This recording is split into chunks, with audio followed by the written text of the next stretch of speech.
সবাই কেমন আছেন? আলহামদুলিল্লাহ, আপনাদের দোয়ায় আমিও ভালো আছি। একটু মাইকম্যানদেরকে কষ্ট দিচ্ছি আর কি। গতকালও তাদেরকে পেয়েছিলাম কনকতলায়, আজকে আবার আপনাদের এখানে বাগানপুরে পেলাম। কনকতলার জয়পুর আর হলো বাগানপুর, পুরে তো ঠিক আছে মাশাআল্লাহ। কালকে সাউন্ড সিস্টেম অত্যন্ত চমৎকার ছিল। আশা করি ভাইজানেরা আজকেও সে ব্যবস্থাটুকু করবেন। তাওয়াক্কালতু আলাল্লাহ।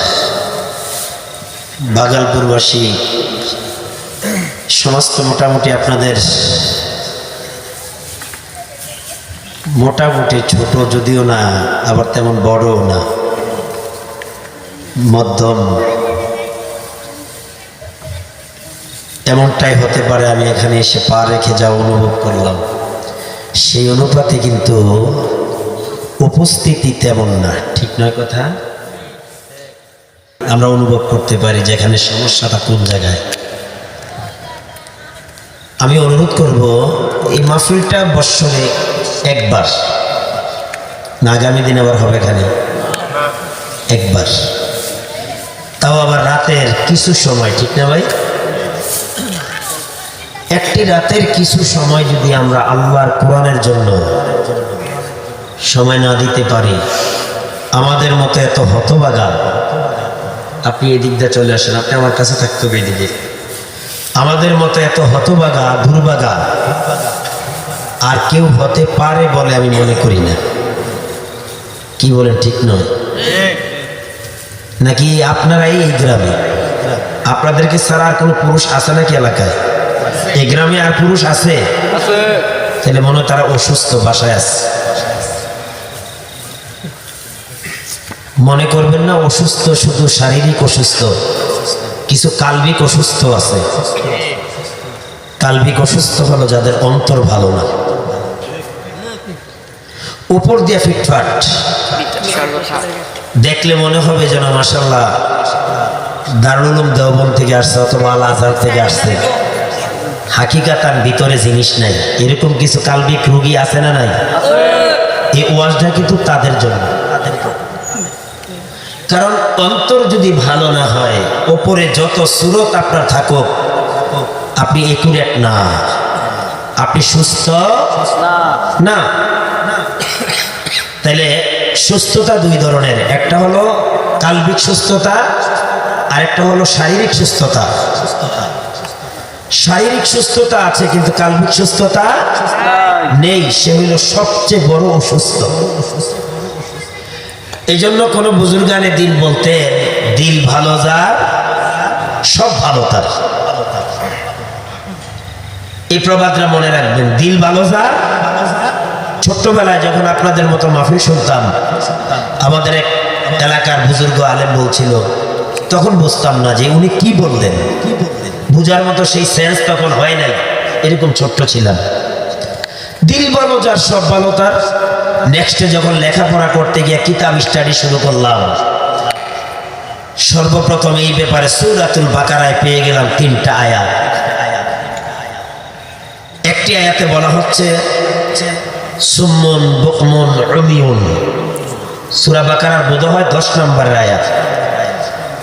সুম্মুন বুকমুন উমিয়ুন ফাহুম লা ইয়ারজিউন, যে মানুষের মাঝে কিছু লোক আছে তারা বধির। বধির কি দেনদানা, কানে শুনে কম যা, তাদের কি বলা হয়? বধির। খুব তীক্ষ্ণভাবে খেয়াল করবেন, আমি কিন্তু খুতবাতে যাচ্ছি না, ওয়াজের পরিস্থিতি দেখে আমি অত্যন্ত ভারাক্রান্ত হয়ে গেছি। এত সুন্দর প্লেস, রাস্তার পাশে পাশে হাইওয়ে রোড, চারদিক থেকে রাস্তা মাকড়সার জালের মতন গ্রথিত, পরিবেশ অত্যন্ত চমৎকার, কিন্তু উপস্থিতি তুলনামূলকভাবে অনেক কম। আমাকে ব্যথিত করে দিয়েছে অবস্থায়। তো সুম্মুন বুকমুন উমিয়ুন, আল্লাহ তাআলা বলেন মানুষের মধ্যে এক ধরনের লোক আছে বধির, দেন্দা। এরা খারাপ গান বাদ্য যন্ত্র মন্দ কথা শোনে, কিন্তু ভালো কথা শোনে না। খেয়াল করবেন, এমন আছে ওয়াজ মুকাদ্দমার মধ্যে শেষ হয়ে যাইতে পারে যদি বুঝতে পারেন। এরপরে বলেন আল্লাহ তাআলা তারা হলো বোবা। বোবা কাকে বলে? জবান আছে ঠিক, কথাবার্তা চলে সব ঠিক, কিন্তু সঠিক কথা বলে না। হাদিসের পরিভাষায় তারা বোবা না, বোবা শয়তান। কোরআন বলছে তাদেরকে বোবা, আর হাদিসে বলছেন তারা বোবা শয়তান। নাউজুবিল্লাহ বলেন। এরপর আল্লাহ বলেন শুধু বধির আর বোবা না, তারা কানা। হায় মুসলমান, আফসোস আফসোস মুসলমান, তারা কানা। তারা সঠিকটা দেখো মিথ্যার ভান ধরে। কোরআনের ভাষায় তারা কানা। আল্লাহ বলেন খাতামাল্লাহু আলা কুলুবিহিম ওয়া আলা সামিইহিম ওয়া আলা আবসারিহিম। বক্তব্যে পড়েছেন আপনারা? তাদের অন্তরে আল্লাহ মোহর মেরে দিয়েছেন, তাদের চোখে আল্লাহ পর্দা দিয়ে দিয়েছেন, তাদের কানে আল্লাহ আবরণ দিয়ে দিয়েছেন। প্রিয় ভাইয়েরা, এরকম যদি রোগী হই, মানব কাল্বিক রোগী, উপায় নাই। আল্লাহ আমাদেরকে কলবের রোগ থেকে সুস্থ করুন, আমিন বলেন। এবার যুবকদের ব্যাপারে আমার একটা টপিক। যুবকরা, তোমরা পরিবারের কর্ণধার, সমাজের কর্ণধার, দেশের কর্ণধার। কারণ আল্লাহর কাছে সবচেয়ে প্রিয় ইবাদত হলো বান্দার যৌবনকালের ইবাদত। সুবহানাল্লাহ বলেন। যুবক, এসে দেখো মুরব্বীরা আজকে মসজিদ ছাড়ছে না। আমি জানি না এই মুরব্বীরা যৌবন কালটা এই রাস্তায় ব্যয় করতে পেরেছে কিনা। জানো রাসূলুল্লাহ বলেন অসাব্বুন নাশাআ ফি ইবাদাতিল্লাহ, যেই যুবক যারা যৌবনকালে ইবাদতে শামিল হয়, হাসরের ময়দানে যেদিন আল্লাহর আরশের ছায়া ছাড়া ছায়া থাকবে না, তারা সেদিন স্পেশাল গেস্ট হিসাবে আল্লাহর আরশের নিচে জায়গা করে নিতে পারবে। এই জন্য যুবকদেরকে বলছি, এবার তরুণ কিশোরদের ব্যাপারে অধ্যায়। কিশোরেরা, কিশোর কালটা, তরুণ কালটা যেই রাস্তায় ব্যয় করবা, যেখানে ব্যয় করার পরিকল্পনা নিবা, বাকি জিন্দেগিটা কিন্তু তোমার এই রাস্তায় থাকবে। সুতরাং এই সময় উপযুক্ত সময় নিজেকে মানুষ করে গড়ে তোলা, ঠিক নয় কি? অতএব তরুণ, যুবক এবং বয়োজ্যেষ্ঠ বৃদ্ধ বাবারা জীবনের শেষ মাহফিল মনে করে একটা রাতের কিছু সময় আমরা আল্লাহর কোরআনের জন্য অক্ষ করে দিই, ইনশাআল্লাহ। আল্লাহ কবুল করেন, জোরে বলেন আল্লাহু আকবার কাবীরা।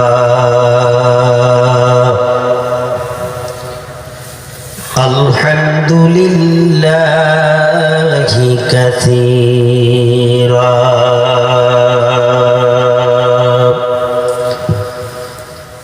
ওয়া সুবহানাল্লাহি বুকরাতাও ওয়া আসীলা। আশহাদু আন লা ইলাহা ইল্লাল্লাহু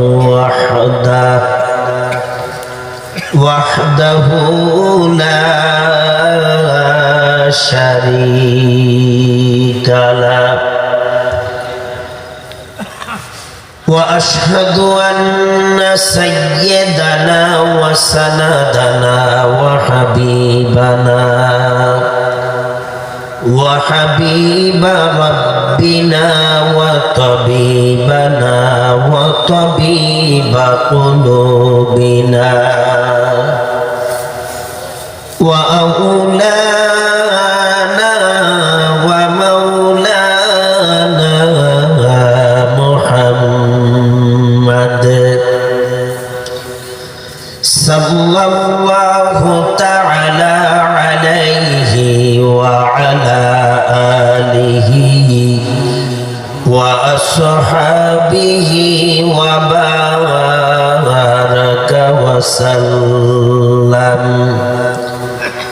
وبارك وسلم تسليما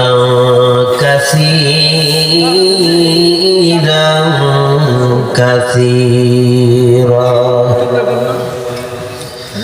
فقد قال الله تعالى في كلامه المجيد وفي فرقانه الحميد أعوذ بالله من الشيطان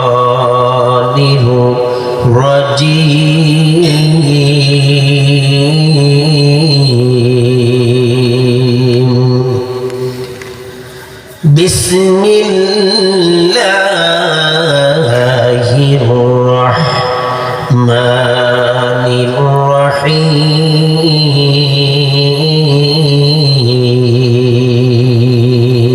الرحيم إنا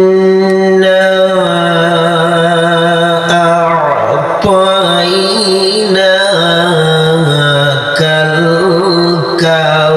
الكوثر فصل لربك وانحر إن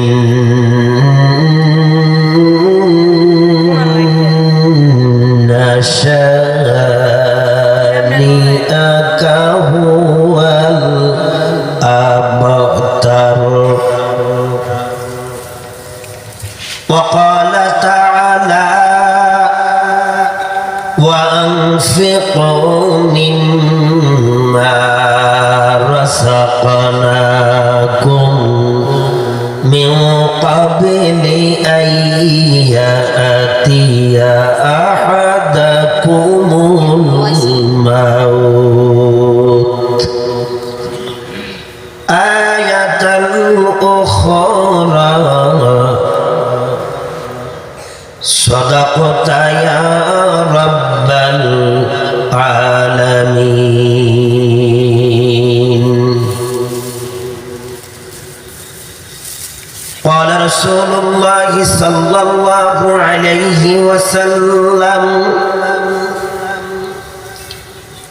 إن العلماء ورثة الأنبياء وقال رسول الله صلى الله عليه وسلم المرء مع من أحب أو كما قال النبي عليه الصلاة والسلام صحبت صالح ترا صالح کناد صحبت طالع ترا طالع کناد میل کافر سوء کافر نشاود میل مومن سوء مومن نشاود في شان حبيبه ومحبوبه ومعشوقه مخبرا وآمرا إن الله وملائكته يصلون على النبي يا أيها الذين آمنوا صلوا عليه وسلموا تسليما الله زاد محمدا تعظيما صلى الله على محمد صلى الله عليه وسلم وسلم صلى الله على محمد صلى الله عليه بلغ العلا بكماله كشف الدجى بجماله حسنت جميع خصاله صلوا عليه وآله لا إله إلا الله لا إله إلا الله لا إله إلا الله ما شاء الله আরেকটু মহব্বতে লা ইলাহা ইল্লাল্লাহ লা ইলাহা ইল্লাল্লাহ মুহাম্মাদুর রাসূলুল্লাহ সাল্লাল্লাহু আলাইহি ওয়াসাল্লাম। ভাগলপুর মধ্যমপাড়া জামে মসজিদ যুব সমাজ কর্তৃক আয়োজিত আজকের এই তৃতীয় বার্ষিক ওয়াজ ও দোয়ার মাহফিলের মাননীয় সম্মানিত সভাপতি জনাব আলহাজ হযরত মাওলানা আব্দুর রহমান দরবেশ সাহেব হাফিজাহুল্লাহ তাআলা, কথা বলেছেন হযরত মাওলানা সফিউল্লাহ রহমানী সাহেব ও হযরত মাওলানা আবুল কাসেম মুফতি মাওলানা সুলাইমান সাহেব ও হযরত মাওলানা মুস্তাফা সাহেব, জাতির মাথার মুকুট, কর্ণধার, সূর্য সন্তান উলামায়ে কেরাম। মাহফিলকে সার্বিক সহযোগিতায় যারা অংশগ্রহণ করেছিলেন এবং মাহফিলের সৌন্দর্য বর্ধনে যারা গভীর রাত পর্যন্ত তিক্তের কাকের মতো বসে আছেন, অবশ্যই আপনাদেরকে ধন্যবাদ জ্ঞাপন করতে হবে।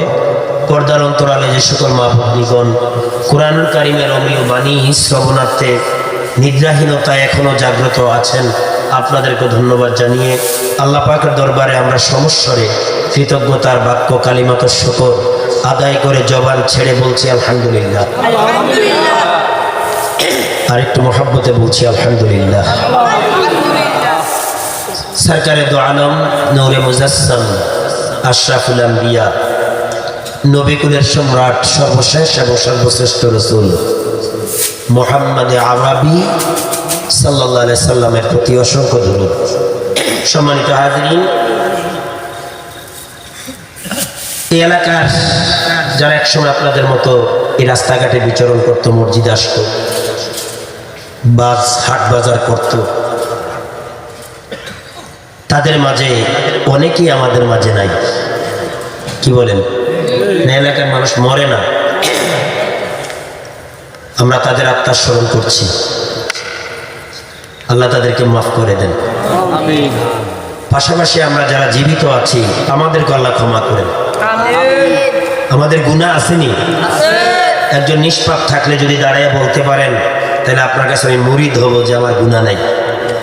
আর আমি যদি বলি আপনাদের মাঝে, আজকের মাহফিলের মাঝে আমার মতো সবচেয়ে বড় গুনাহগার একজনও নাই। আমি সবচেয়ে বড় গুনাহগার। আপনাদের সাথে আমি সম্পৃক্ত হতে পেরে নেক মজলিস আমি নিজেকে গর্ববোধ এবং ধন্য মনে করছি। আর এই মাহফিলে আসাই তো একজন মানুষের জন্য ধন্যের ব্যাপার, গর্বের ব্যাপার না? বেরিয়ে যাওয়া গর্বের ব্যাপার? কোরআনের মাহফিল অসমাপ্ত রেখে বেরিয়ে যাওয়া এটা কি গর্বের ব্যাপার? এটা ইমানের অসম্পূর্ণতার, দুর্বল ইমানের পরিচয়, ঠিক নয় কি? এই মজলিস শত বছরের, শতাব্দীর শ্রেষ্ঠ সংস্কৃতি। এই সংস্কৃতি 1000 বছর আগের, আজ থেকে 1500 বছর আগেও এরকম মজলিস হইতো। তখনকার মজলিস এরকম লাইটিং ফাইটিং জেনারেটর এগুলা ছিল না, এত অত্যাধুনিক প্রযুক্তি ছিল না। আল্লাহ রসুল যখন বয়ান করতেন, কখনো টিলার উপর, কখনো সাওয়ারির উপর, কখনো একটু উঁচু জায়গায়, কিন্তু যেখানেই আল্লাহ রসুল বয়ান করতেন সেই জায়গাটা একটা মজলিস হয়ে যাইত। দুঃখজনক হলো সত্য, এত সুন্দর প্যান্ডেল, এত সুন্দর লাইটিং, এত চমৎকার সাউন্ড সিস্টেম, এত প্রচার প্রসার, এত নবীন, এত যোগাযোগ করার পরও কয়েকটি ইউনিট এমাইটমেন্ট, কয়টা লাগাইছেন ইউনিট? 18টা, আর 2টা লাগাইলে 20টা হয়ে যেত। এই 18টি ইউনিটের মাধ্যমে এই বাগলপুরের চারদিক, শুধু বাগলপুর না, বাগলপুর গ্রাম অপেক্ষা করে এই মাইকের সাউন্ড বাইরে আছে না নাই? গিয়ে দেখুন, জুলাই থেকে আওয়াজ শোনা যায়। উত্তর দিক দিয়ে চুয়ারা দিয়া ঢুকলাম, কালীর বাজার থেকেও আওয়াজ পাওয়া যায়। দক্ষিণ দিকে কতটুকু যায় আমি জানি না, এইরকম পশ্চিম দিকেও যাচ্ছে, ঠিক কিনা? কিন্তু বাগলপুরের কিছু দেন্দা বয়রা মুসলমান আছে, তারা শোনে না। জোরে গণ, ওরা কিসের মুসলমান, ওরা কিসের মুসলমান, ওরা কিসের মুসলমান, ওরা কিসের মুসলমান। চলবে? বুঝতাম, জুয়ান বুড়া সবাই আওয়াজ দিতে হবে, ঠিক না বেঠিক? হ্যাঁ, ওরা কিসের মুসলমান, ওরা কিসের মুসলমান, ওরা কিসের মুসলমান, ওরা কিসের মুসলমান।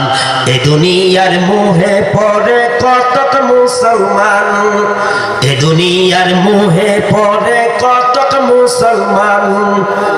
কোরআন হাদিস না শুনিয়া, কোরআন হাদিস না শুনিয়া শুনে হিন্দি গান। ওরা ডিজিটাল শয়তান, ওরা ডিজিটাল শয়তান, ওরা কিসের মুসলমান, ওরা কিসের মুসলমান। ঠিক না ঠিক? আরেকটু দূরে হবে। ওয়াজ মাহফিল হইলে পরে সেদিকেতে যায় না মন, রাত্রি জেগে দেখতে পারে কুমারী মাইয়ার নাচন।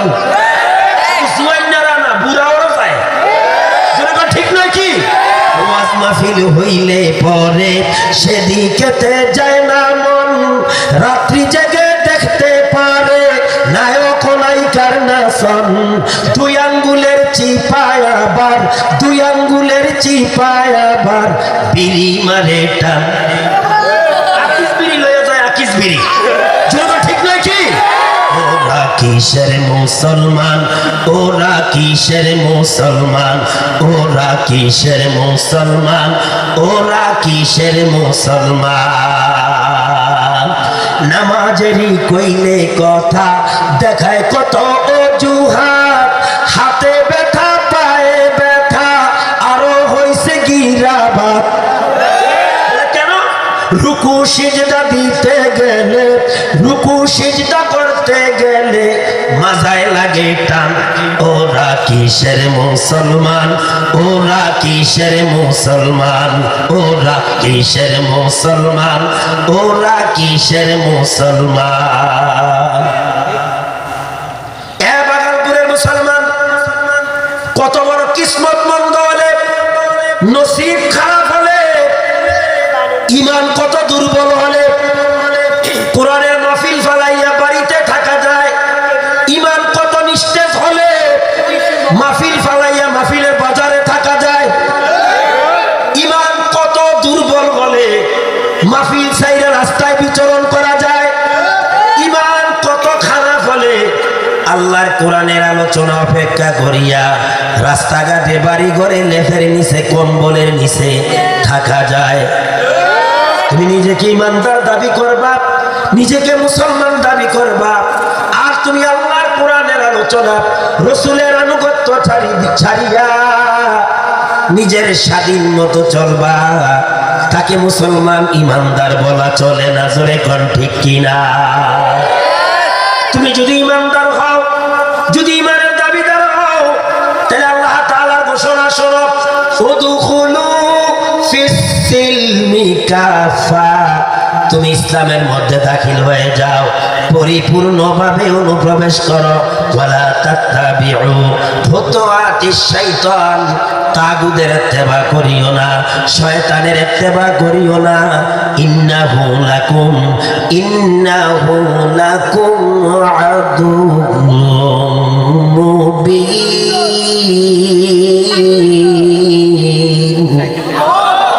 কেননা নিশ্চয়ই শয়তান তোমাদের প্রকাশ্য দুশমন। বলছেন কে? এই শয়তান বাদুলপুর নাই তো? আজকে এলাকায় মাইকের আওয়াজ শুনতেছি না কোনো দিকে। আপনারা আমার চেয়ে বেশি ভালো জানবেন কোন মাহফিল আছে নাকি এলাকায়? তাহলে এই অঞ্চলের সব শয়তান আজকে বাদুলপুরে। বিশ্বাস হয় না? যান, প্রতিটা ঘরে যান, গিয়া দেখুন এই শয়তানের কারণে লেফের নিচে ঢুকাইছে।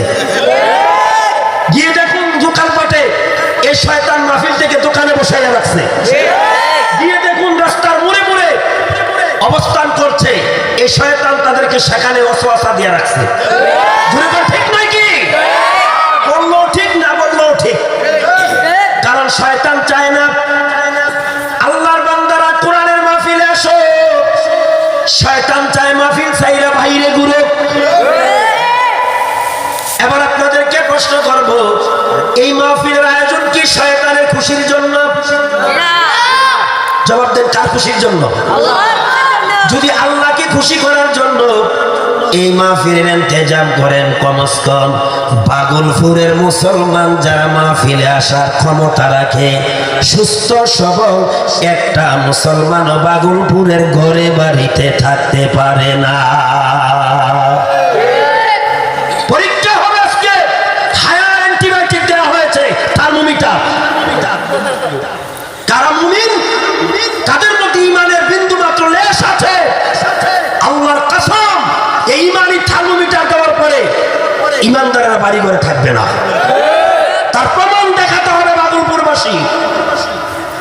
আসুন আমার বন্ধুগণ, আলোচনা হবে আল্লাহর কোরআন থেকে, যেই কোরআন শোনার জন্য মানুষগুলো টিকটের কাকের মতো তাকিয়ে আছে। ঠিক না? আমাকে দেখার জন্য, বাহ আমার কি এক চেহারা, দেখতে হবে আমাকে। এই মাহফিলে কাউকে দেখার জন্য আসে না মানুষ। মাহফিলে মানুষ আসে কোরআন হাদিস শুনে, নিজের বিশুদ্ধতার জন্য, সংশোধনের জন্য, ঈমানকে একুরেট করার জন্য, আমলকে সহিহ শুদ্ধ করে জীবন গড়ার জন্য। জোরে কোন ঠিক কিনা? ভাগলপুরবাসী আমরা সেই কোরআন থেকে কথা বলবো, যে কোরআন শুনলে, কোরআন তেলাওয়াত করলে মানুষ সংশোধন হয়, কোরআন তাকে হেদায়েত দেয়। কোরআন শোনার পর মানুষ সত্য এবং মিথ্যা চিনে, বুঝে, এর উপর চলে। ঠিক কিনা? কারণ কোরআন এমন দিক নির্দেশনা দিয়ে থাকে, আল্লাহ বলেন ইন্নাহু লাকুরআনুন কারীম।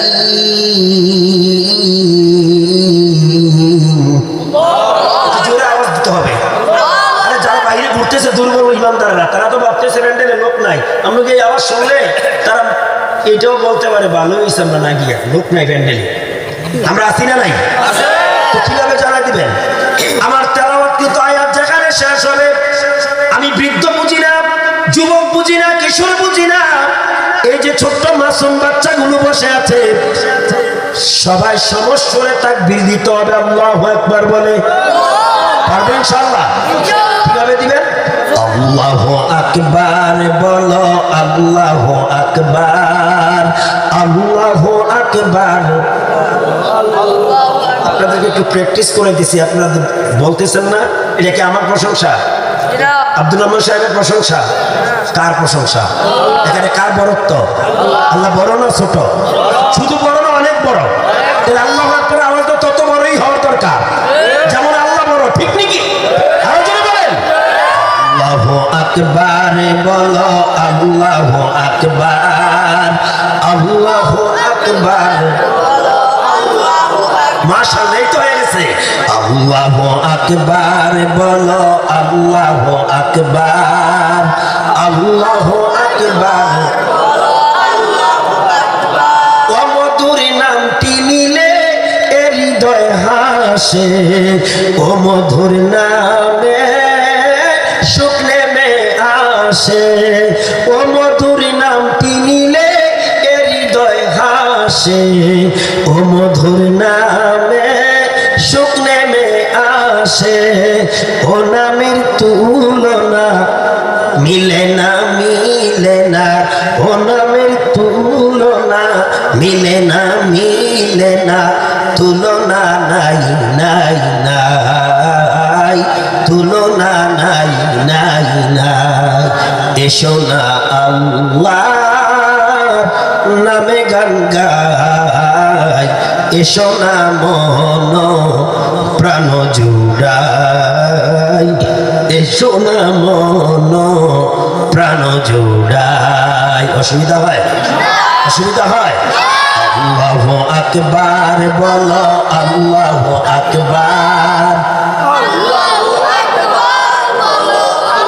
আমার ভাইয়েরা আমি পুনরায় আবার আয়াতটি তেলাওয়াত করি যে কোরআন শোনার জন্য আমরা এখানে এসেছি আমিও কোরআন বলার জন্য এসেছি ঠিক নয় কি কেমন কোরআন আল্লাহ বলেন বিসমিল্লাহির রহমানির রহিম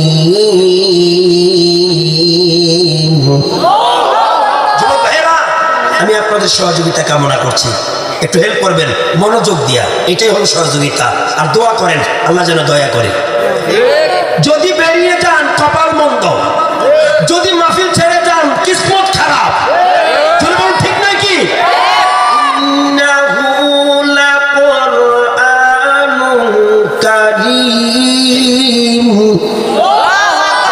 নিশ্চয়ই কোরআন সম্মানিত কিতাব কোরআন কি সম্মানিত কিতাব ইন্নাহু লাকুরআনুন কারীম ও পৃথিবীর মানুষ কোরআন কি সম্মানিত কিতাব তা ব্যাখ্যা আসতে পর ইনশাআল্লাহ ইন্নাহু লাকুরআনুন কারীম ফি কিতাবিন মাকনুন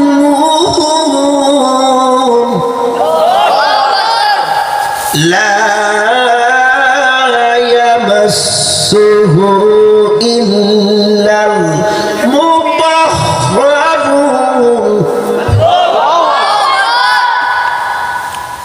লা ইয়ামাসসুহু ইল্লাল মুতাহহারুন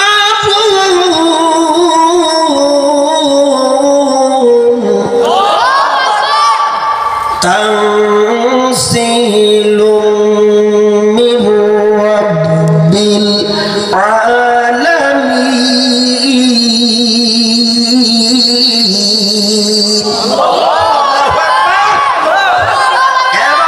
মুসলমান আল্লাহ রাব্বুল আলামিন বলেন নিশ্চয় কোরআন সম্মানিত কিতাব ফি কিতাবিন মাকনুন যার মধ্যে রয়েছে নিগুড় তথ্য সত্য মিথ্যা সঠিক আর সঠিক হেদায়াত নূর লা ইয়ামাসসুহু ইল্লাল মুতাহহারুন বলে এটা এমন সম্মানিত কিতাব যাকে বিনা ওযুতে বিনা তাহারাতে অপবিত্র অবস্থায় স্পর্শ করা যায় না এটা আমাদের কিতাব মানব জাতির জন্য আল্লাহ হেদায়েত স্বরূপ প্রেরণ করেছেন যদি তো ঠিক নয় কি অনেকে তো বলে যে শুধু মুসলমানদের মিথ্যা কথা এটা মানব জাতি এটা শুধু মুসলমানদের জন্য আসে নাই মানব মণ্ডলীকে সঠিক পথ রাস্তা দেখাবার জন্য এসেছে মহাগ্রন্থ আল কোরআন মুসলমানেরা কোরআন শুনতে চায় না মুসলমানের পোলারা কোরআনের মাহফিল থেকে উঠে যায় আর ফ্রান্সের একজন বৈজ্ঞানিক ডক্টর মুরসি এই কোরআনের ভুল ধরতে গিয়া কোরআন রিসার্চ করতে করতে গবেষণা করতে করতে কোরআন স্টাডি করতে করতে গিয়া দেখে নিজেই ভুলের সাগরের মধ্যে হাবুডুবু খাচ্ছে পরিশেষে এই কোরআন রিসার্চ করে গবেষণা করে ডক্টর মুরসি একজন বৈজ্ঞানিক একজন বেদিন কোরআনের কাছে এসে নিজে সংশোধন হয়ে ইসলাম কবুল করে মুসলমান হয়ে যায় আর আমরা লেভেন্টিশ মার্কা মুসলমানেরা শুধু পাঞ্জাবি টুপি দাড়ি তসবিহ মাঝে মধ্যে হজ করি উমরা করি নিজের মুসলমান দাবি করি,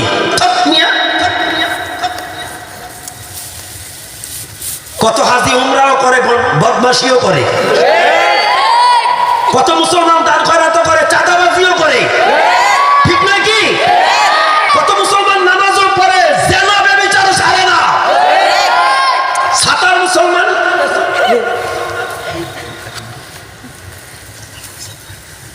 প্রিয় ভাইয়েরা আমার, মুসলমান তো ওই ব্যক্তিকে বলে যেমন নামাজ পড়ে তার নামাজ সমস্ত খারাপ থেকে বিরত করে।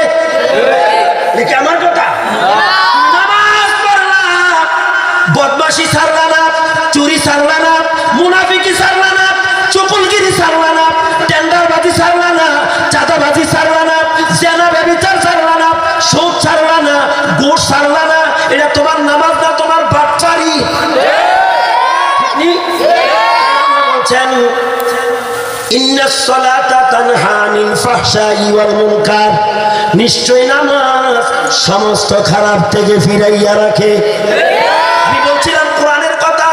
কোরআন সম্মানিত কিতাব, যার মধ্যে রয়েছে নিগুড় তথ্য।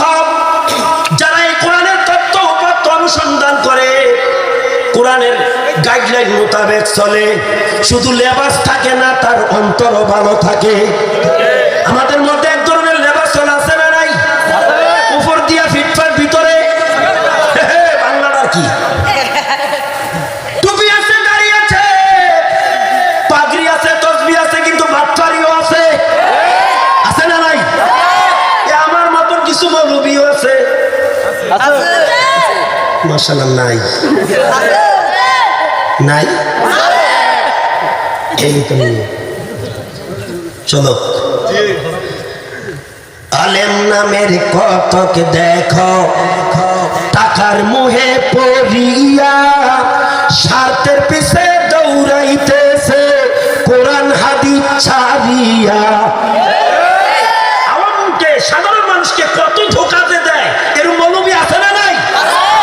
আলেম নামের কতক দেখো, টাকার মুহে পড়িয়া স্বার্থের পিছে দৌড়াইতেছে, কোরআন হাদিস ছাড়িয়া।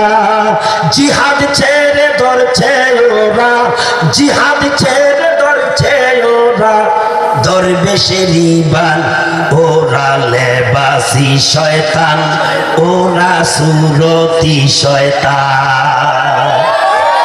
বাংলাদেশে দরবেশের ভাব ধরতে পারলাম জমি, শুধু পুরুষ না, মহিলাও আসে। এই জায়গা আছে না নাই? আছে না নাই? বলবো পীরগিরিয়ার মাজার পূজা, দেশ চলছে দেশটা জুড়িয়া, সেরে কি আর ভণ্ডামিতে দেশটা গেছে ভরিয়া।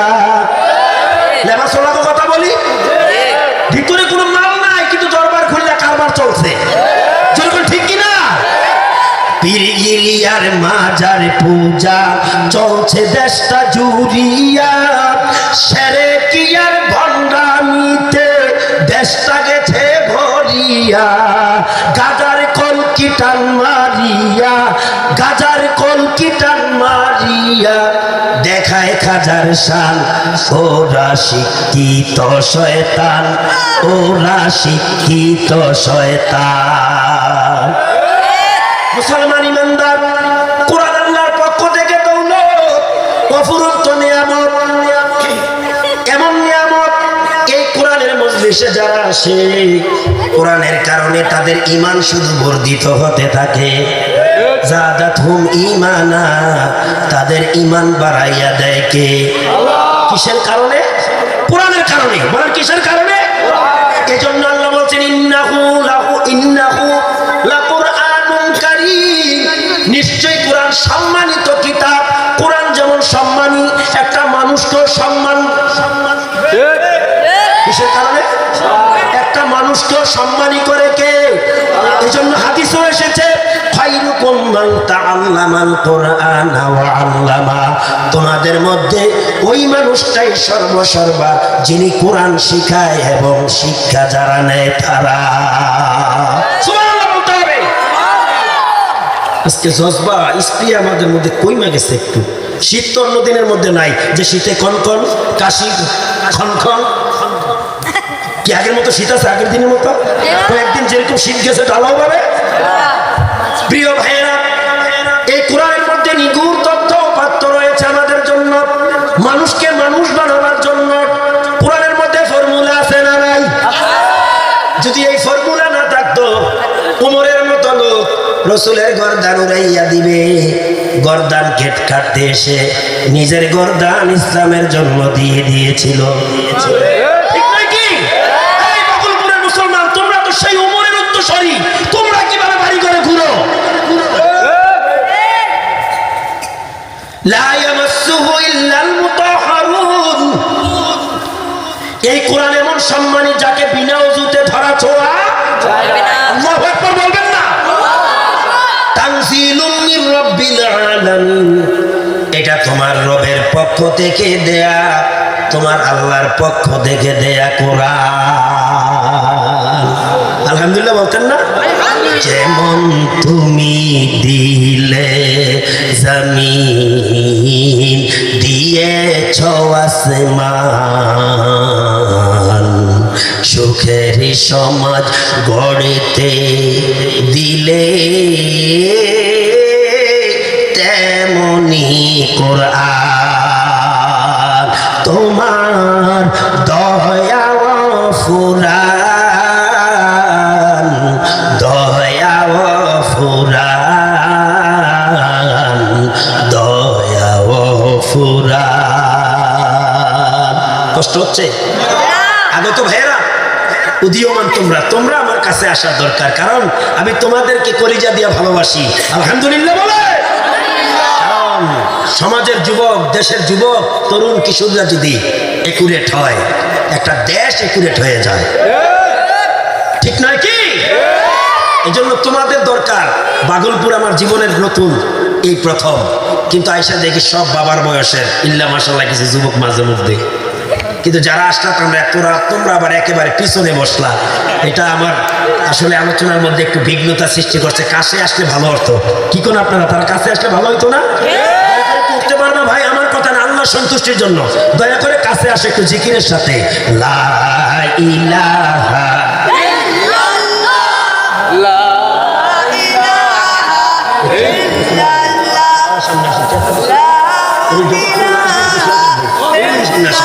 লা ইলাহা ইল্লাল্লাহ, জোরে লা ইলাহা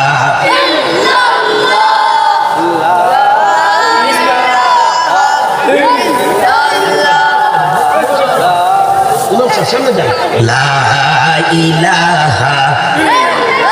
পাখির গানে গানে,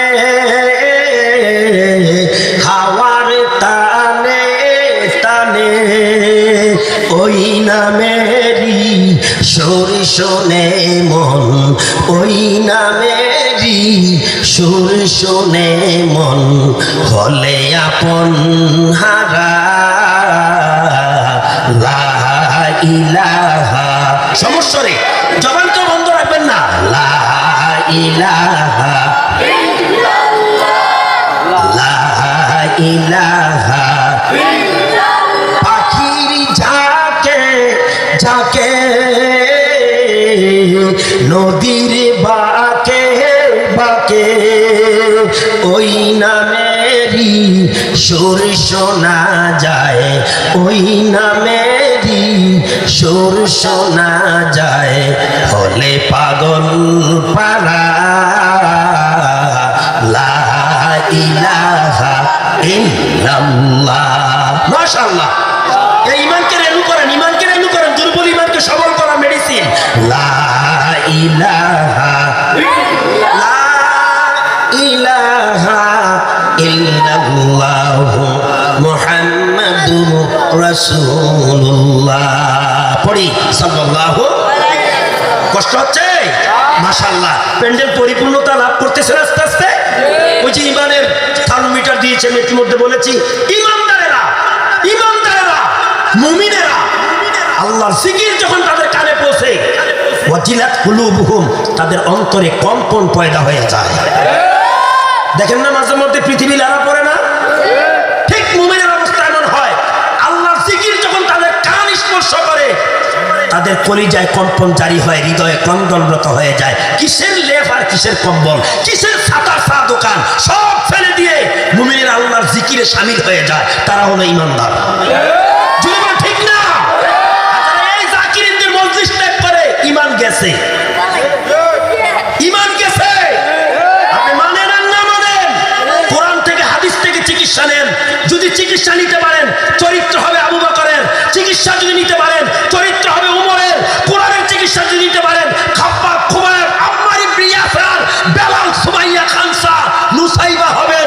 আর কোরআনের চিকিৎসা যদি ছেড়ে দেন আবু জেহেল হইতে বিন্দুমাত্র দেরি হবে না।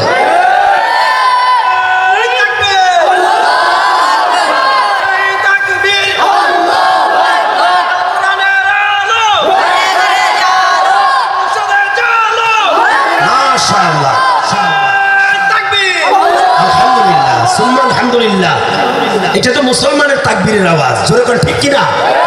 এখনো নাই এই অস্ত্র সেই অস্ত্র, মুসলমানদের অস্ত্র ছিল না। খালিদ ইবনে ওয়ালিদ যুদ্ধের ময়দানে শুধু 2 লাইন কবিতা পাঠ করতেন যুদ্ধের আগে।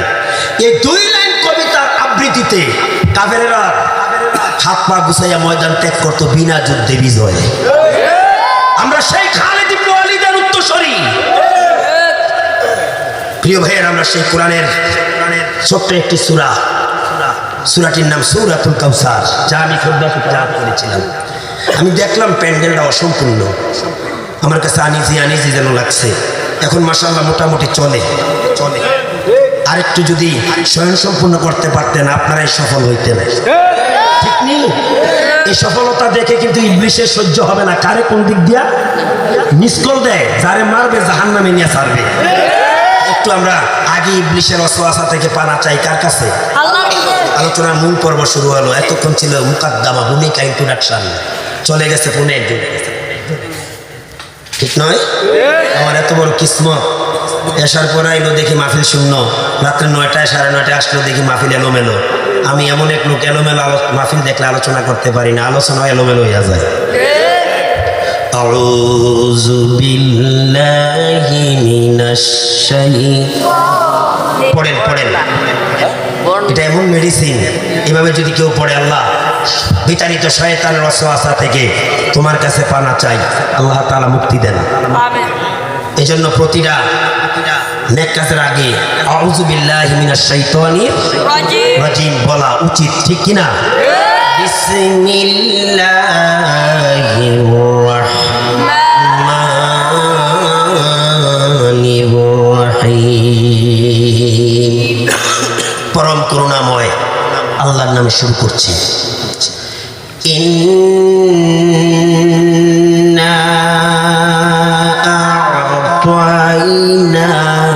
আ'তাইনাকাল কাউসার ফাসল্লি লিরাব্বিকা ওয়ানহার। ইন্না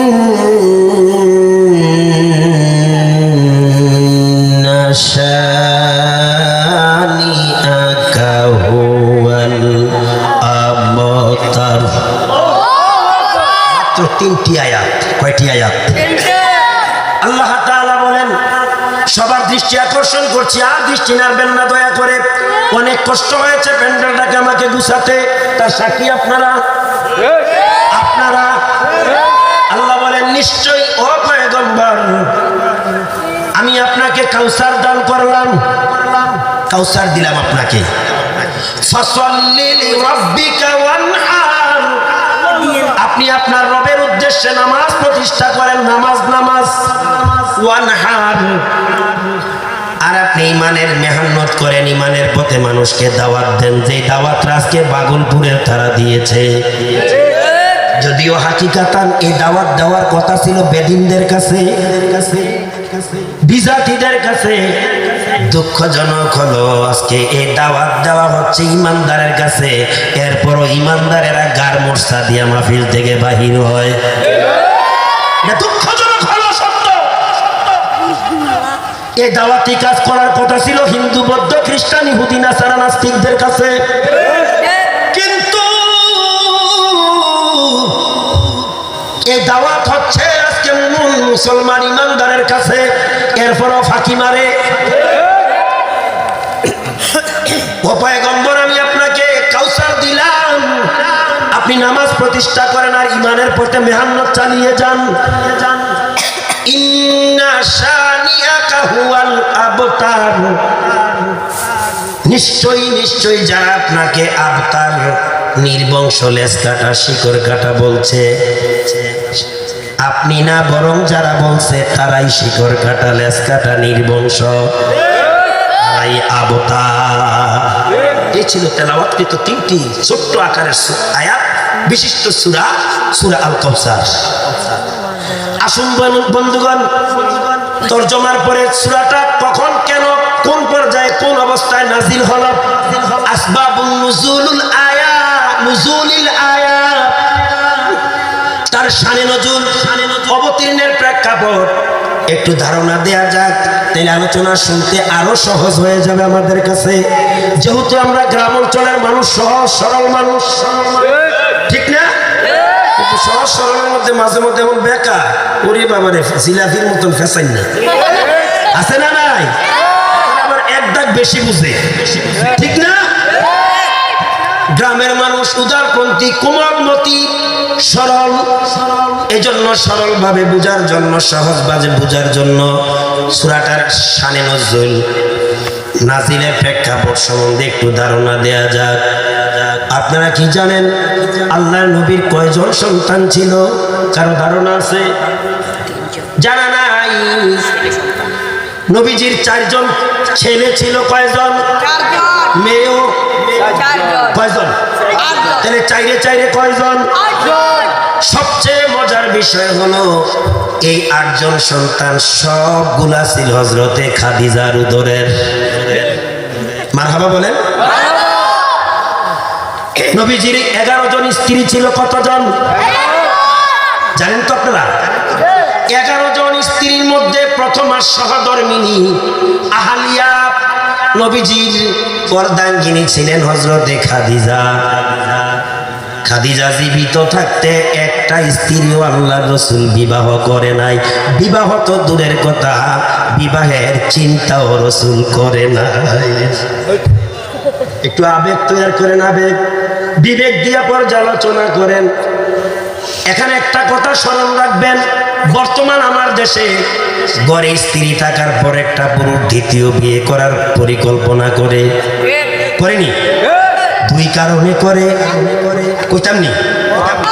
2টা কারণে বিয়ে করে, ঘরে স্ত্রী থাকার কারণে। একটা হলো বদ চরিত্রের কারণে, খারাপ চরিত্রের কারণে। আরেকটা কারণ হলো স্ত্রীর কাছে দুর্বলতার কারণে, খারাপ মন্দ আচরণের কারণে। কথা মনে বুঝেন নাই? কেমনে বুঝবেন? একবার নতুন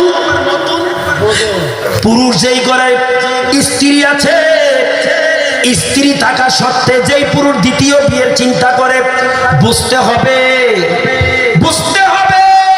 হয়তো তার স্ত্রীর কাছে মন্দ আচরণ, খারাপ আচরণ, স্বামী হিসাবে যেই হকদার তার অধিকার পায় না।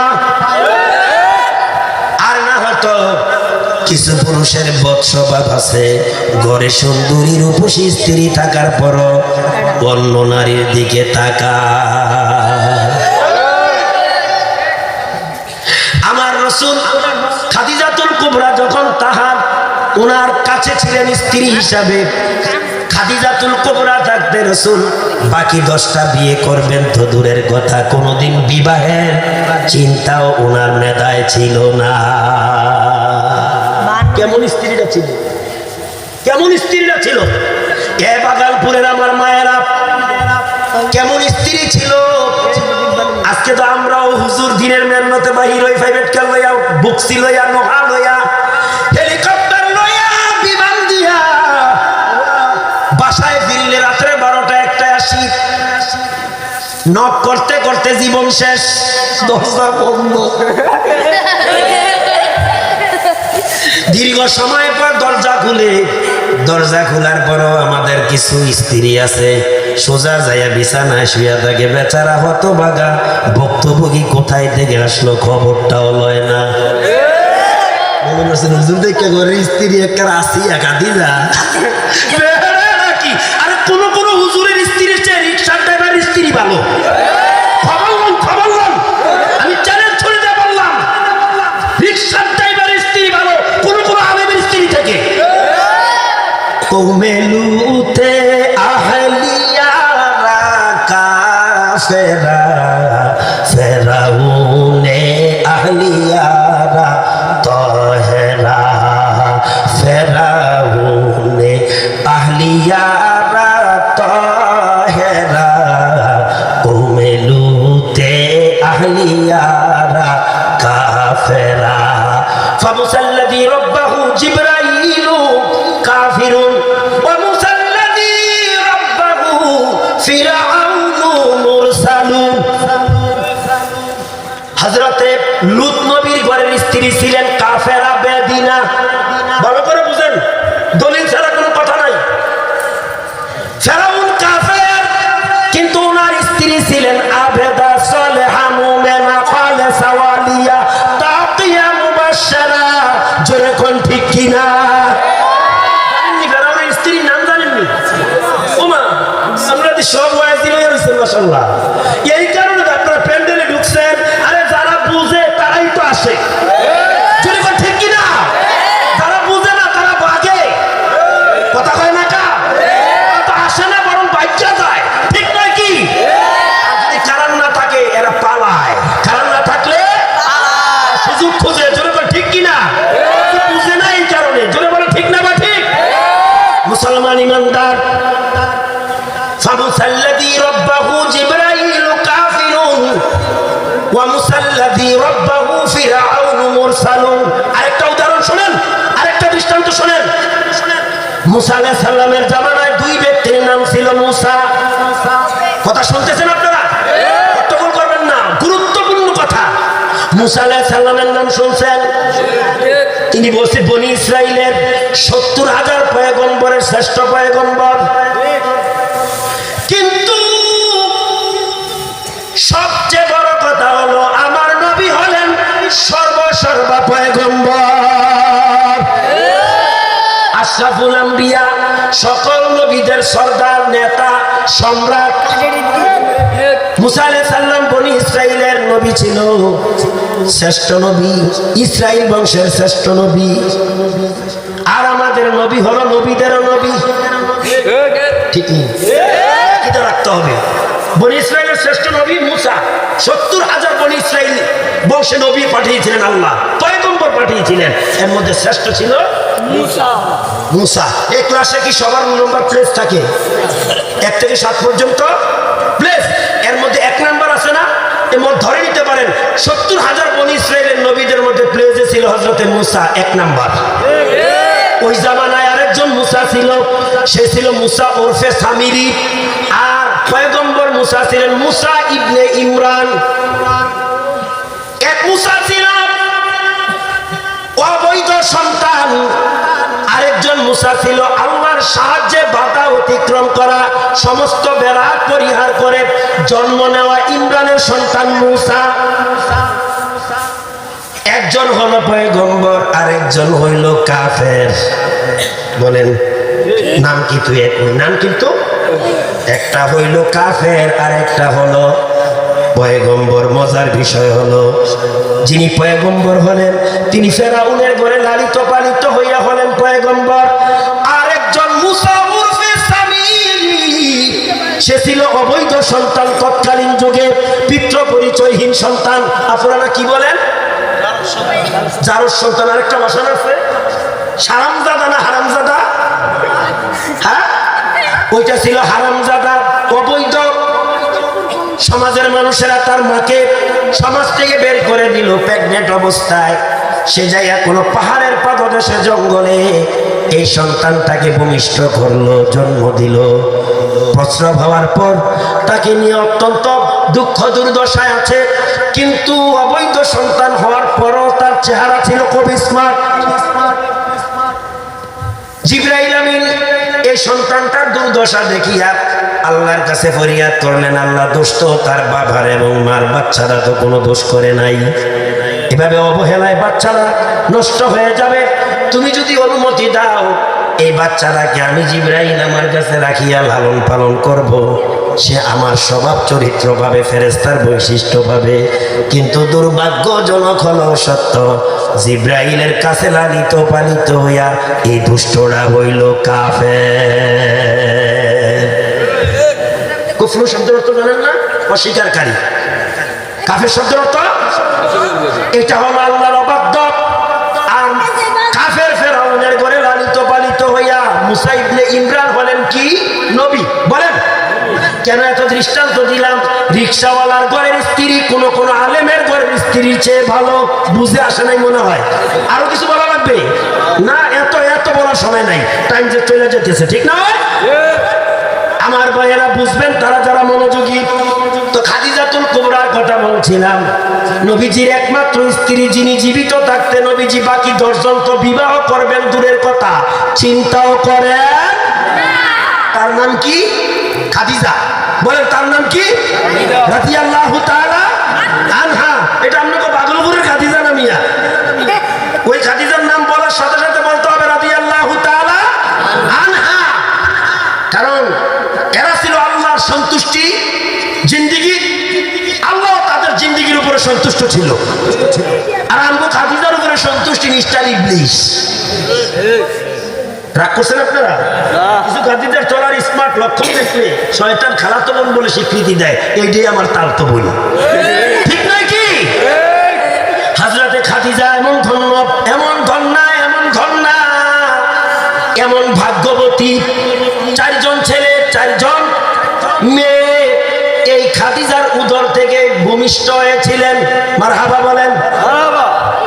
4 জন সন্তানের মধ্যে একজনের নাম, ছেলের কথা বলছি, তৈয়ব, তাহের, ইব্রাহিম, খলিল। ইব্রাহিম, তৈয়ব, তাহের, ইব্রাহিম, সরি নামটা ভুলে গেলাম, ইব্রাহিম। আরেকটা ছেলে নামটা ভুলে গেলাম আমি হঠাৎ, রব্বি জিদনি ইলমা, কাসেম। মাশাআল্লাহ, এই যে আলেম ওলামা স্টেজে থাকলে উপকার হয়, প্রমাণ পাইছেন না আপনারা? কাসেম, ইব্রাহিম, তৈয়ব, তাহের, নবীর 4 জন পুত্র সন্তান ছিলেন। কয়জন বলেন? 4 জন। আপনারা কি জানতে পারছেন? এবার মনে রাখবেন মাঝে মধ্যে, কারণ 2-3 মিনিট কথা বলতে গেলে মাঝে মধ্যে কথাবার্তা ব্রেক করে, আর আমি তো 1 ঘন্টার উপর হয়ে গেছে, ঠিক না? কিছু কথা এদিক সেদিক হয়ে যায়, এই জন্য আলেম ওলামার কাছে থাকলে উপকার হয়। দেখেন না, অভিজ্ঞতা ড্রাইভার গাড়ি চালাচ্ছে, এরপরে হেল্পারে ওস্তাদ প্লাস্টিক, 30 লক্ষ 40 লক্ষ গাড়ি, 50 লক্ষ টাকার গাড়ি, 1 কোটি টাকার গাড়ি, কয় প্লাস্টিক। কে কয়? হেল্পারে। তার মানে হচ্ছে এতে যে ড্রাইভার দুর্বল তা না, হয়তো কখনো ড্রাইভারেরা ঘুমের শান্তি আসে, অথবা অন্যদিকে মনোযোগ হতে পারে, তার মনোযোগ একুরেট করার জন্য এই সিগন্যাল জারি করা হয়। আমার ভাইয়েরা, কাসেম, তৈয়ব, ইব্রাহিম, তাহের, এই 4 জন নবীজির পুত্র সন্তান ছিলেন। ইতিমধ্যে 3 জন মৃত্যুবরণ করেছে। সর্বশেষ সন্তান যিনি মৃত্যুবরণ করলেন, কাসেম বা ইব্রাহিম। কেউ কেউ বলছেন ইব্রাহিম, কেউ বলছেন কাসেম। যাই হোক, সর্বশেষ যে সন্তানটা ইব্রাহিম বা কাসেম মারা গেল, নবীর সর্বশেষ সন্তান কাসেম বা ইব্রাহিম মৃত্যুর পরে নবীজি সন্তান হারিয়ে একেবারে তিনি যেন বিষণ্ণ। এটা সবাই বুঝবেন না, যারা সন্তান হারিয়েছে ভুক্তভোগী বাবাই বুঝবেন সন্তান হারানো ব্যথা। যে সন্তান মা হারিয়েছে, বাবা হারিয়েছে, তারা বুঝবে মা বাবা হারানো ব্যথা। ভাই যে হারায় ভাইয়ের ব্যথা সে বুঝে ভাইয়ের হারানো শূন্যতা, ঠিক নি? নবীজি সন্তান হারিয়ে অত্যন্ত বিষণ্ণ হলেন। যদিও হুকুম কার? এই যে মৃত্যু হুকুম কার?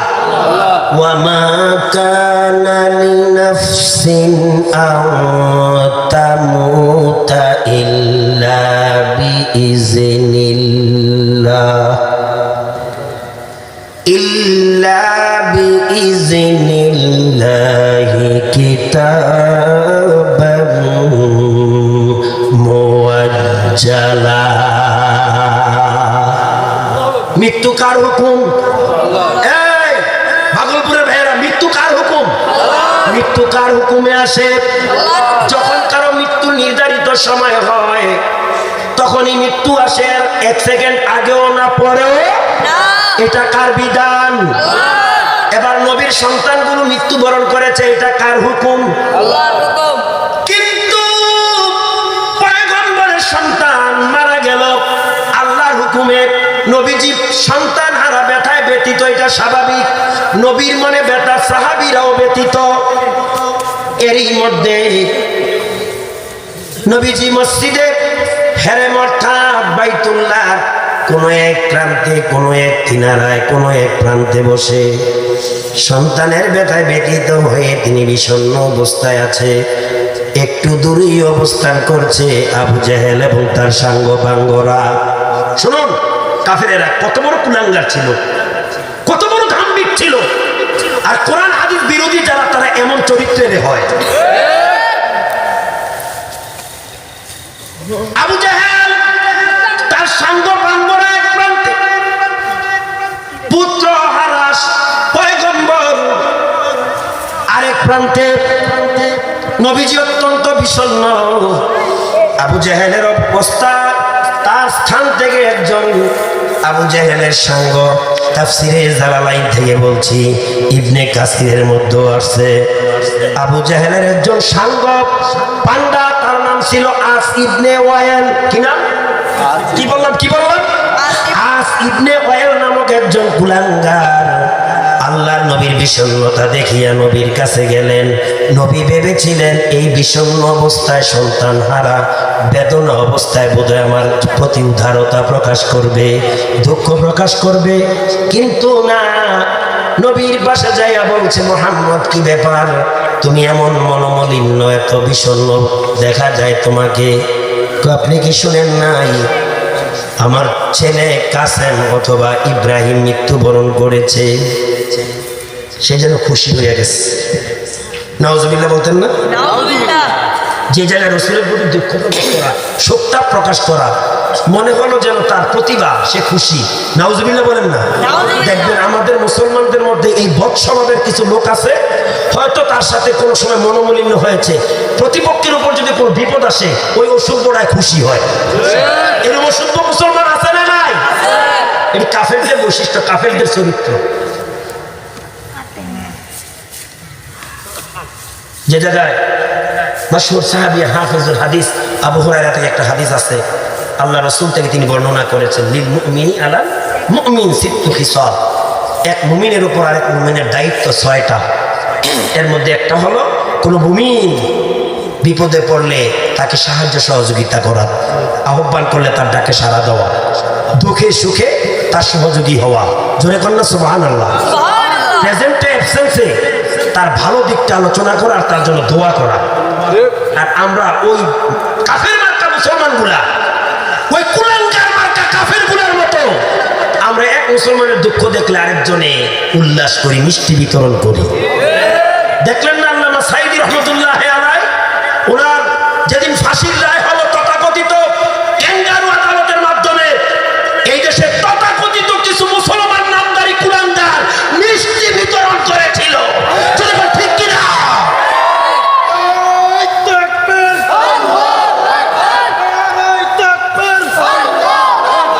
প্রিয় ভাইয়েরা, অত্যন্ত দুঃখের ব্যাপার, আমি আলেম বুঝি না, আওয়াম বুঝি না, কুল্লু মুসলিমুন ইখওয়া, আল মুসলিমু আখুল মুসলিম, ইন্নামাল মুমিনুনা ইখওয়া।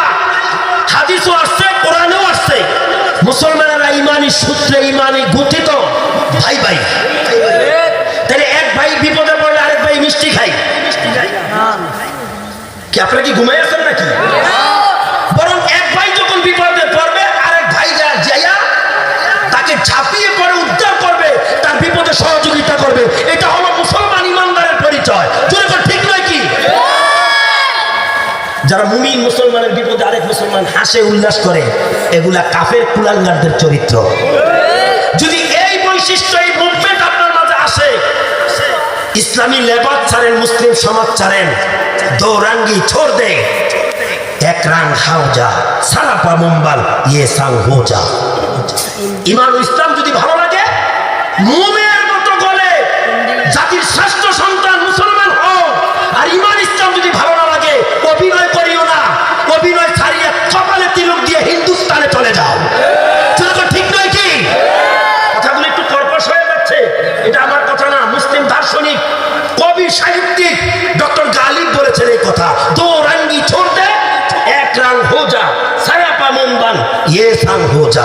তাহলে আজ থেকে কোন মুসলমান, একসময় তার সাথে আমার ভালো সম্পর্ক ছিল, আজকে কালের আবর্তনে বিভক্তি হয়ে গেছে, ডিভাইডেড হয়ে গেছে। এই জন্য বলে তার উপরে বিপদ আসতে আমি খুশি হব, এটা কোনো মুসলমান ইমানদারের চরিত্র হতে পারে না। এই শিক্ষা নিতে পারবেন তো ইনশাআল্লাহ? তাহলে মাহফিল সফল। আস ইবনে ওয়াইল গিয়ে বললেন, মুহাম্মদ কি ব্যাপার, তুমি এমন বিষণ্ণ বিপন্ন, তোমাকে বিভীষিকাময় অবস্থায় দেখা যাচ্ছে। তিনি বললেন সঠিকটা যে আমার সন্তান সর্বশেষ ছেলেটা আল্লাহর হুকুমে মৃত্যু হয়েছে। সে যেন আনন্দ বোধ করলেন। নাউজুবিল্লাহ। কিছুক্ষণের মধ্যে রাসূলের অবস্থান ত্যাগ করে ওই আবু জাহেলের দলে শামিল হইলেন। আবু জাহেল জিজ্ঞাসা করতেছে, কি ব্যাপার আস ইবনে ওয়াইল, আব্দুল্লাহর পোলা? এরা নবী বলতো না, আব্দুল্লাহর পোলা বলতো। আব্দুল্লাহর ছেলের সাথে তুমি কি কথোপকথন করলে? আস ইবনে ওয়াইল বলছে, শোনো নাই, আমি যা বলছি তা শুনো। আব্দুল্লাহর পোলা মুহাম্মদ চিরতরে নির্বংশ, লেজ কাটা শিগর কাটা হয়ে গেছে। আপনারা মনে বোঝেন নাই, লেজ কাটা শিগর কাটা নির্বংশ কাকে বলা হয় জানেন? এটা আরব্য ভাষা, আরব্য কালচার। যার পুত্র সন্তান দুনিয়াতে না থাকে তাকে বলা হয় নির্বংশ, লেজ কাটা। কারণ বংশ বিস্তার হয় ছেলে দ্বারা, পুত্র সন্তান দ্বারা। তার মানে হচ্ছে মুহাম্মদের সর্বশেষ ছেলে যখন মারা গেছে সাল্লাল্লাহু আলাইহি সাল্লাম, তাইলে আর মুহাম্মদ সাল্লাল্লাহু আলাইহি সাল্লামের বংশ বিস্তার বৃদ্ধি পাওয়ার কোনো সম্ভাবনা রইল না। এই জন্য তারা এমন লোককে তারা বলতো আফতার, নির্বংশ, লেজ কাটা শিকড় কাটা। তারা কি করলো? শুধু বললই না, একদিকে আল্লাহ রাসূল, অপরদিকে আবু জাহেলের দলবল, তারা উল্লাস করতে লাগলো। নবীজি এত কষ্ট পাইলেন, কষ্ট পাওয়ার কথা নেই। আমার মনে হয় আপনারা দেমাগ তৈরি করে আসেন না, একটু ভালো করে দেমাগটারে ওয়াশ করে শোনেন, ও হৃদয়টাকে উর্বর করে শোনেন। নবীর উম্মত হলে দুঃখ আসবে দিনের মধ্যে। নবীর উম্মত যদি দেন, পরিচয় দেন। নবীর উম্মত তো শুধু ঠোঁটে আর মুখে গান গায়ে উম্মত হওয়া যায় না। আমার এই বাংলাদেশে এখন ঠোঁটে আর মুখে গান গায়ে উম্মত পরিচয় দেয় আশিকে রাসূল, এটা কণ্ঠনালীর ভিতরে মোহাব্বত নাই। আমরা কি এরকম উম্মত হতে চাই? হ্যাঁ, মোহাব্বত আসবে দিল থেকে। হুজুর যখন দেখলেন কাফের কুলাঙ্গারেরা আনন্দ উল্লাস প্রকাশ করছেন, নবীজি অত্যন্ত এই বিষণ্ণ অবস্থায় যেন কাটা গায়ে লবণের ছিটা পেলেন। এত বেশি কষ্ট পেলেন। আর আল্লাহ নবীর ব্যতীত মন দেখিয়া আল্লাহ তাআলা আসমান থেকে মেসেজ পাঠালেন সূরা কাউসার দিয়া জিবরাইলকে। সুবহানাল্লাহ, এই কুলাঙ্গারদের কথায় আপনি কর্ণপাত করবেন না, তাদের কথায় আপনি বিষণ্ণ বিপন্ন হবেন না। আপনার সন্তান মৃত্যুবরণ করেছে, এখানে কাফেরদের কোনো বুজুর্গি নাই, এটা আপনার রবের হুকুম। শুনুন পয়গম্বর, ইন্না আতাইনা কাল কাউসার, আমি তার থেকে আরো উল্লেখযোগ্য উৎকৃষ্ট উত্তম বস্তু আপনাকে দিচ্ছি, তা হলো কাউসার। তার মানে হচ্ছে নিশ্চয়ই আমি আপনাকে কাউসার দান করলাম। সুবহানাল্লাহ বলেন। ফাসাল্লি লিরাব্বিকা ওয়ানহার, আপনার কাজ হলো আপনি নামাজ প্রতিষ্ঠা করেন, নামাজের দাওয়াত দেন, ঈমানের দাওয়াত দিন, তাওহীদের দাওয়াত দিন। ঈমান ও ইসলামের দাওয়াত দিতে গিয়ে আপনি মেহনত করেন জান এবং মাল দিয়ে। কারণ ইসলামের পথে দাওয়াত দিলে জানও লাগে, মালও লাগে। আপনি ঈমানের পথে মেহনত করেন, কুরবান করেন, বিসর্জন দেন। এবার শুনেন পয়গম্বর, ইন্না শানিয়াকা হুয়াল আবতার, নিশ্চয় যারা আপনাকে আফতার বলছে বলছেন নির্বংশ লেজ কাটা শিকড় কাটা। আপনি নয় হে পয়গম্বর, ওই কাফেরেরা হলো নির্বংশ লেজ কাটা আবতার। আনন্দ চিত্তে বলা যাবে কি আলহামদুলিল্লাহ? আরেকটু জোরে আলহামদুলিল্লাহ। সময় অতিবাহিত হয়ে যাচ্ছে, পূর্ণাঙ্গ বিশ্লেষণ করা সম্ভব নয়। নবীর সন্তান নাই বলে নবীর নাম নেওয়ার মতো কেউ থাকবে না। এবার বলেন দেখি আপনারা সুস্থ মেধায়, সুস্থ ব্রেনে, সুস্থ মস্তিষ্কে জবাব দেন, নবীকে স্মরণ করার মতো লোক পৃথিবীতে আছে না নাই? আবু জেহেল নাই। আবু জেহেলকে যদিও মানুষ স্মরণ করে অভিসম্মাদ দিয়ে, তিরস্কারের সহিত, বর্ষণার সহিত আবু জেহেলের নাম মানুষ উল্লেখ করে। যেমন যদিও কোন মুসলমান হয়, কর্মকাণ্ড যদি হয়, বেদিনের লোকেরা বলে তুই মানুষ না আবু জেহেল, ঠিক নয়? আপনি বিষণ্ণ হবেন না। আপনার সন্তান মারা গেছে বলে আপনাকে স্মরণ করার মতো কেউ থাকবে না। কাফেরেরা বলছে নির্বংশ লেজ কাটা আপনাকে। ইন্না শানিয়াকা হুয়াল আবতার, ইন্না শানিয়াকা হুয়াল আবতার। আপনি না, বরং তারা হলো নির্বংশ লেজ কাটা। এমন একটা মুহূর্ত, সিচুয়েশন পৃথিবীতে আসবে, আবু জাহেলের নামটা পর্যন্ত মানুষ রাখবে না, তাদের নাম গন্ধ থাকবে না। এবার দেখুন, কোন মুসলিম পরিবারে আবু জেহেল নাম রাখে কেউ? আস ইবনে ওয়াইল। আচ্ছা, আপনাদের এলাকায় হিন্দু পরিবার আছে না? খবর নিয়ে দেখেন তো, কোনো হিন্দু পরিবারে আবু জেহেল নাম রাখছেনি? আবু লাহাব। কিন্তু নবীর নাম, নবীর সাহাবীদের নাম, নবীর নামে, নবীর উপনাম কাসেম, আহমদ, মোহাম্মদ, উমত, মোহাম্মদ, তুমক, আবু বকর, উসমান, আলী রাখিনি? যদিও আমাদের দেশের আবু বকরের নাম রাখছে সব করে পিতামাতা সাহাবীর নাম, এতে বাথরুমে বইয়া বিড়ি খায়। সঠিক বললাম না সঠিক বললাম? গুলো তো আমার গবেষণা করা কথা, আমি স্টাডি করে কথা বলি। নাম রাখছে ওমর। যে ওমর কোনো পথ দিয়া চললে ওই পথে 40 দিন শয়তান চলতো না, আর আমগো ওমরে শয়তান খেলাফত দিয়া দিছে।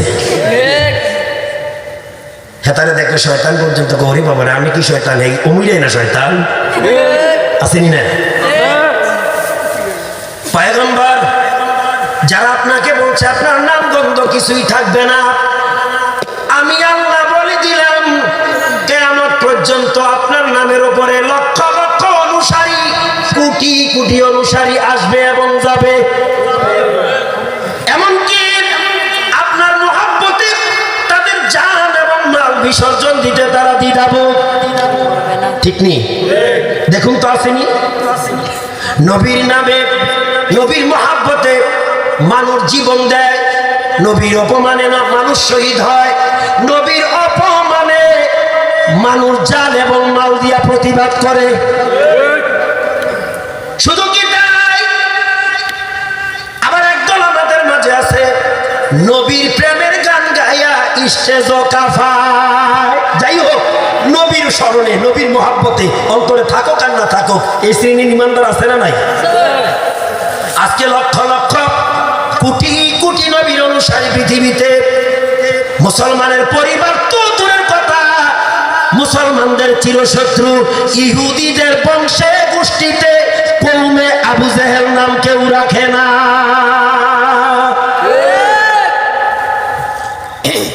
নবী হে আপনার, আপনি না, যারা বলছে তারা। তাহলে নবীর পক্ষ হইয়া তাদেরকে অভিসম্বাদ করলেন কে? আল্লাহ। প্রিয় ভাইয়েরা, তাহলে রাসূলুল্লাহ সাল্লাল্লাহু আলাইহি সাল্লামকে আল্লাহ অর্ডার করেছেন যে আপনার কাজ হলো আপনি নামাজ প্রতিষ্ঠা করেন। কি করেন? আর ইমানের পথে মেহনত করেন, মেহনত করতে গিয়ে জান এবং মাল বিসর্জন দেন। আমরা তো সেই নবীর উম্মত, নামাজ ছাড়বো না ধরবো? জীবনে যত নামাজ ছেড়েছি তার জন্য অনুতপ্ত হবো তো ইনশাআল্লাহ। নামাজ আদায় করার জন্য উল্লেখযোগ্য জায়গা কোনটা? মসজিদ। হাজা বাইতুল্লাহ, আল্লাহর ঘর মসজিদ। নামাজ কিন্তু এখানেও হবে, এই জায়গায় নামাজ পড়লে হবে না, তবে সওয়াবের তারতম্য আছে। মাসালা হচ্ছে সাধারণ জায়গায় যদি কোনো মুসলমান নামাজ পড়ে এক রাকাতে সোয়াবে পাবে। পাঞ্জাগানা মসজিদে যদি পড়ে এক রাকাতে 17 রাকাতে সোয়াবের অধিকারী হবে। জুমা মসজিদে পড়লে এক রাকাতে 500 রাকাতে সোয়াবের অধিকারী হবে। যদি কোনো সৌভাগ্যবান ব্যক্তি বাইতুল্লাহতে পড়ে এক রাকাতে 1,00,000 রাকাতে সোয়াব হবে। যদি কেউ নবীর তৈরি মসজিদে পড়ে, মসজিদে নববী মদিনাতুল মুনাওয়ারা, যে মসজিদ আল্লাহ রাসূল তৈরি করেছেন, ওই মসজিদে এক রাকাত পড়ে এক রাকাতে 50,000 রাকাতে সওয়াব পাবে। কেউ যদি মুসলমানদের প্রথম কিবলা বাইতুল মুকাদ্দাস, এটা 4টা নাম আছে, তো এখানে যদি কেউ এক রাকাত পড়ে এক রাকাতে 50,000 রাকাতের সওয়াব পাওয়া যাবে। আলহামদুলিল্লাহ বলেন। তাহলে আমরা নামাজ কি সাধারণ জায়গায় আদায় করব না মসজিদমুখী হব? মসজিদমুখী হব। সবাই কি জবান ছুড়ে দিয়ে বলছেন? জবানটা ছেড়ে বলেন না। মসজিদের কথা বলতে কি একটু আনইজি ফিল করতেছেন? মসজিদ কি জিনিস জানেন? কি জিনিস মসজিদ? রাসূলুল্লাহ বলেন, সাবআতুন ইউযিল্লুহুমুল্লাহু ফি যিল্লিহি ইয়াওমা লা যিল্লা ইল্লা যিল্লুহু। যেদিন এই পৃথিবীর পরিসমাপ্তি হবে, এটার নাম তো কিয়ামত। শুনছেন না আপনারা? এই কিয়ামতের কথা শুনছেন, ভয় থাকার কথা। কিয়ামত সংঘটিত হওয়ার পরে হাসরের ময়দান কায়েম হবে, শুনছেন তো আপনারা? বহুত শুনছেন। সেদিন আল্লাহ তাআলা একমাত্র একাচ্ছত্ব আধিপত্যের মালিক হবেন, তিনি বিচারক হবেন। সেদিন একমাত্র আল্লাহর আরশের ছায়া ছাড়া কোনো ছায়া থাকবে। সেদিন আরশের ছায়ায় 7 ধরনের 7টা গুণের অধিকারী মানুষ, যারা পৃথিবীতে এই 7টা গুণ অর্জন করে যাবে, তাদের স্পেশাল স্থান হবে আল্লাহর আরশের ছায়ার নিচে। যেদিন আল্লাহর আরশের ছায়া ছাড়া কোনো ছায়া থাকবে।